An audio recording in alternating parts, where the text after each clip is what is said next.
Hey ladies and gentlemen, welcome back to the channel. As always, it is Nick here, back with your daily crypto news and analysis. Now, if we go back a few months ago, I have said that QNT or Quant networks will be worth, 5 digits plus, and I still believe that.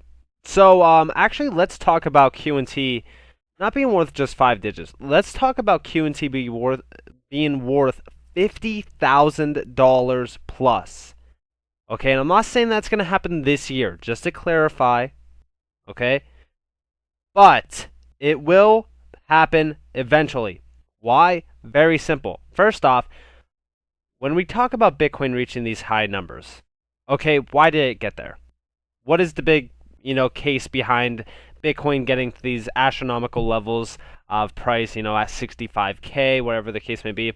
Well, it's very simple. First off, it has a ton of media coverage around the world. Everybody knows about Bitcoin. Even if you're not in crypto, you know about Bitcoin. How does QNT get there? Well, off of utility cases and utility alone, it will get there. All right. A lot of people will know about quant networks. In fact, almost everything that people use will most likely be utilized by QNT. When we're talking about Bitcoin compared to assets like QNT, XRP, or any utility case, it's really not that big of a comparison. There's not much to compare. It's, Bitcoin barely has any use cases behind it at all, besides being a speculative store of value, if you will.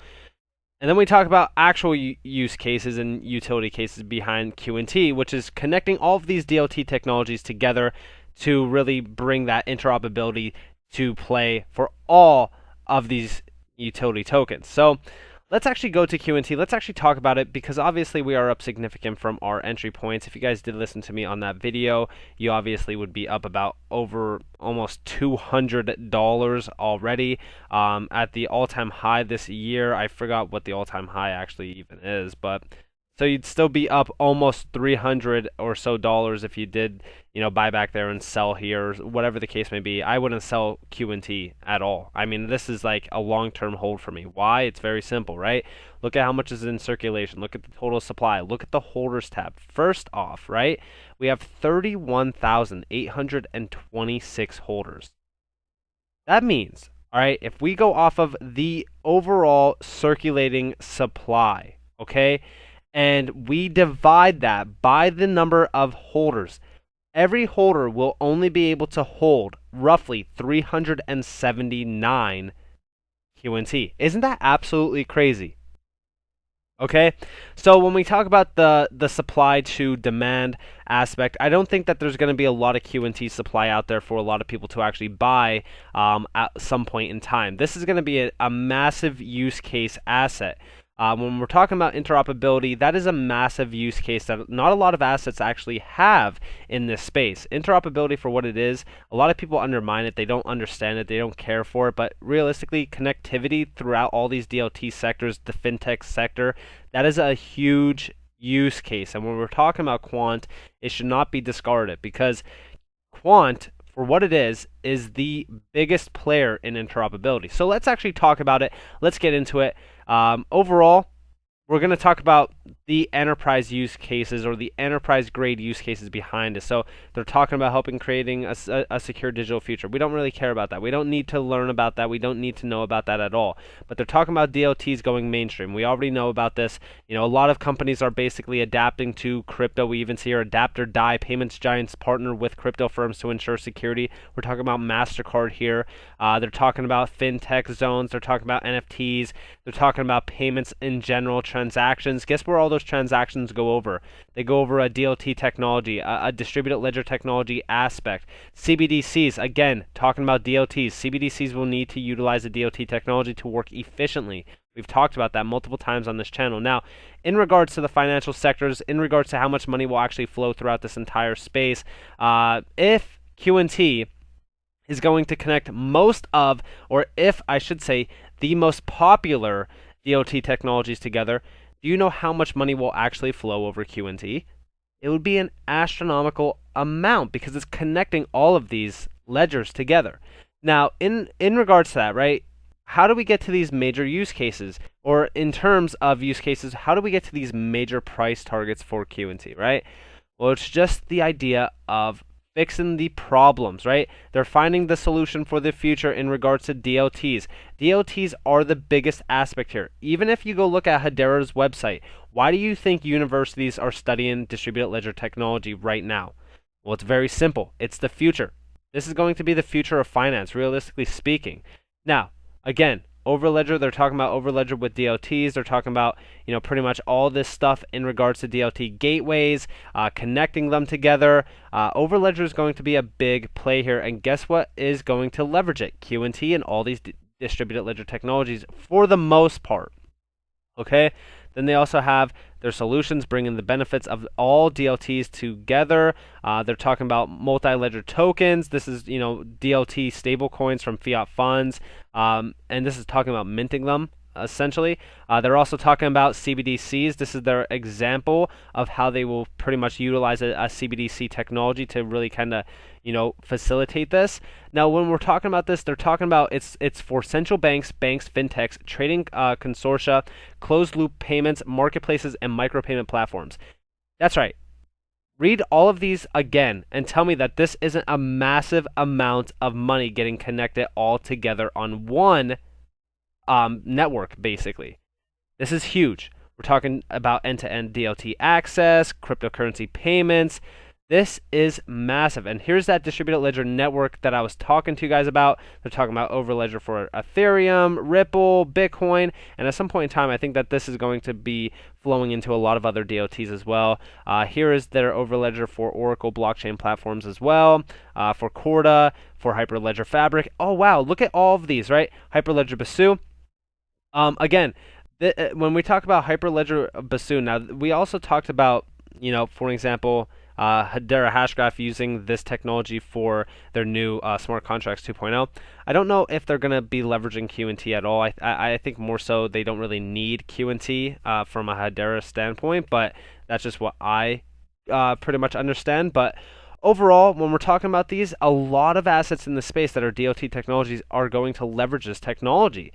So when all of these other DLTs are going to these astronomical levels where people are saying, $10 plus, $100 plus, $1,000 plus, what do you think QNT's price targets will get to if all these other DLTs are going to astronomically increase in price appreciation? Where do you think QNT stands? Well, QNT is going to be the fuel that moves all these vehicles. So realistically, QNT's price will have to be astronomically higher. And when we talk about the overall market cap, all right, we're talking about 12 million tokens. All right, say for so at $100,000, we'd still only be worth 1.2 trillion as a distributed ledger network that's making all of these DLTs interoperable together. So we could even be at one point in time worth $1 million for QNT, and we'd still be at a $12 trillion market cap. I know a lot of people are going to say a $12 trillion market cap, that's astronomical, but it's really not. If you talk about the future of this space, we talk about this future of the space all the time in regards to what they are actually going to be doing. Okay, here's their use cases as well. Facilitating a global ecosystem for digital assets. This is talking about tokenization of physical and illiquid assets as well through the use of DLTs. We've talked about tokenization, how huge of an opportunity that is for a lot of these assets to really gain in value, enabling open access to CBDCs for the first time. We talk about unlocking the potential of stablecoin for commercial banks. I mean, these are major use cases. These are cases that should not be undermined at all. Okay? Also, right, we talk about members with world-class partners. Okay? These are all partners of QNT. Now, SIA. Okay, I'm going to talk about SIA a little bit because SIA should not be undermined at all. I know that a lot of people don't understand what SIA or as SIA is. Interoperability in the financial world, DLT infrastructure provider Quant Network joins forces with high-tech leader SIA. Now, why is this significant? Well, check this out, right? Here is SIA. So here's the foundation of it, founded in 1977. Revenues of 567.2 million euros, almost $660 million in USD. Serves clients in more than 50 countries. European leader in the areas of payments, cards, network services, and capital markets. Around 3,500 group employees. Wow. Okay, but that's not even it, right? we also talk about the subsidiaries. Look at all these subsidiaries. They're talking about Germany, Greece, Austria, all of these, right? So this is a huge use case, and this is all for banks and financial institutions. These are all the use cases for those specific areas. Talking about SIA managed 14 billion institutional services transactions, 7.2 billion card transactions, 3 billion payments, 51.7 billion financial transactions, and carried 1,204 terabytes of data on the network. We're talking about support the launch of Samsung Pay, Alipay, WeChat Pay. I mean, this is huge, right? This is absolutely massive. When we talk about, and look at an alternative to Swift as well. This is absolutely huge in retrospect. And again, SIA should not be undermined at all because SIA is actually a huge partner. So, and this is only one of the partners, right, as well. And this goes on. You can read more about it. They're talking about Corda. They're talking about R3. They're talking about all of this stuff. Okay, and they're also talking Overledger bringing blockchain interoperability immediately to all 570 banks. Wow. Okay. So we already know how huge this is. They're talking about, even more, consortium or consortium, if you will. They're talking about how many partners of this as well, 10 different countries, all this stuff. We're talking about how it works. This is the model, all this stuff. I want to talk to you guys about the other members, though, because SIA is huge. Don't get me wrong, SIA is huge. Check out the other ones. We see Oracle. Oracle's a huge name. LawChain, or LAC Chain. And Amazon. Amazon Web Services, right? And Hyperledger. Guys, when we're talking about the price appreciation for Quant, there is no ceiling to what QNT could actually reach in price. Why is that? Why is there no ceiling for QNT? It's as simple as this. The circulating supply to utility cases behind it. I'm telling you right now, there will be a massive supply and demand shortage for QNT. There's going to be people that are going to be holding this for 10 plus years. How would you like me to tell you that you could buy Bitcoin? Okay, say for so Bitcoin. I don't like to compare QNT to Bitcoin because it's honestly like comparing, it's honestly, you can't even compare it at all. Realistically speaking, because QNT has all these major utility cases, and here's Bitcoin with nothing behind it, right? So overall, QNT, for what it is worth, could hit massive prices of Bitcoin times 2. I honestly think at some point in time, QNT will be worth $1 million plus. If people are saying Bitcoin could hit $1 million, QNT could easily hit $1 million plus. So when we're talking about QNT for what it is worth, I think that this is an absolute gem in the making. I still think that it's extremely undervalued, even from my original entry points.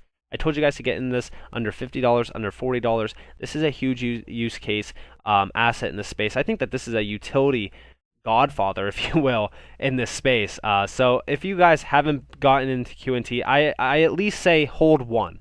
Just hold one. You could hold one, store it away, forget about it, come back to it later on, because I think that this is going to be an asset that's going to surprise a lot of individuals. So, with that being said, I hope that you guys all enjoyed this video. If you guys did, definitely leave a like, subscribe to notifications on. If you guys don't want free content, you guys are more than welcome to follow me on Twitter and join the free Discord down in the description below. As always, I hope that you all have a beautiful day or a beautiful night, wherever you guys are in this beautiful world. This has been Nick. Peace out, guys.